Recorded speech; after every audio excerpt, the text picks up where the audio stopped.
আজকের আমি তোমাদের সাথে শেয়ার করবো একটা ম্যাজিক্যাল ড্রিঙ্কস। তার জন্য দেখো নিয়ে নিয়েছি একটা কাপ, যেই কাপের সমান সমান দেখো তিনটে ইনগ্রিডিয়েন্টস আমি নিয়ে নেবো। যেটা নিয়ে নিয়েছি জিরে, পানমৌরি আর আজওয়ান। এই তিনটে ইনগ্রিডিয়েন্টস আমাদের বডিতে কতটা উপকার করে সেটা তো আমরা সবাই জানি ডাইজেস্টের ক্ষেত্রে। দেখো এই তিনটে আমি কিন্তু সমান সমান নিয়ে নিয়েছি, কোনোটা বেশি না কোনোটা কমও না। দিয়ে দেখো এই যে আমার আগের মানে তোমার প্যাকেটগুলো পুরো লেগে গেছে, আর যেটা বেশি হয়ে গেছে রেখে দিলাম, নেক্সট বার যখন বানাবো তখন আমার ওটা কাজে লেগে যাবে। দেখো এবারে ওই তিনটে ইনগ্রিডিয়েন্টস আমি একটু ভালো করে ফ্রাই করে নিচ্ছি।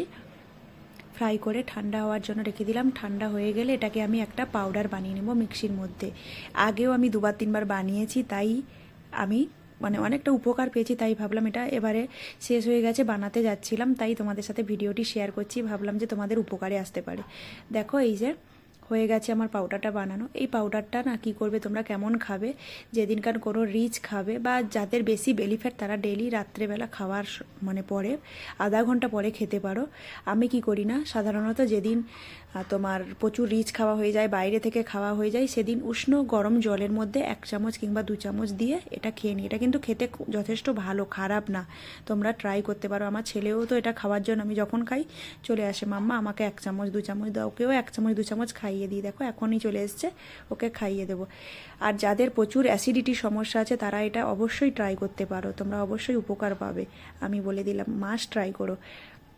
আমি তো আমার লাইফ থেকে কোল্ড ড্রিঙ্কস কবে থেকেই হটিয়ে দিয়েছি। আমি যখনই মানে আমার বাড়িতে যেমন আজকে চিকেন হয়েছিল, চিকেন রান্না হলে তো কতটা রিচ হয় সেটা তোমরা সবাই জানো, তাই আমি আজকের খেয়ে নিলাম। ভিডিওটি কেমন লাগলো অবশ্যই জানিও। বাই।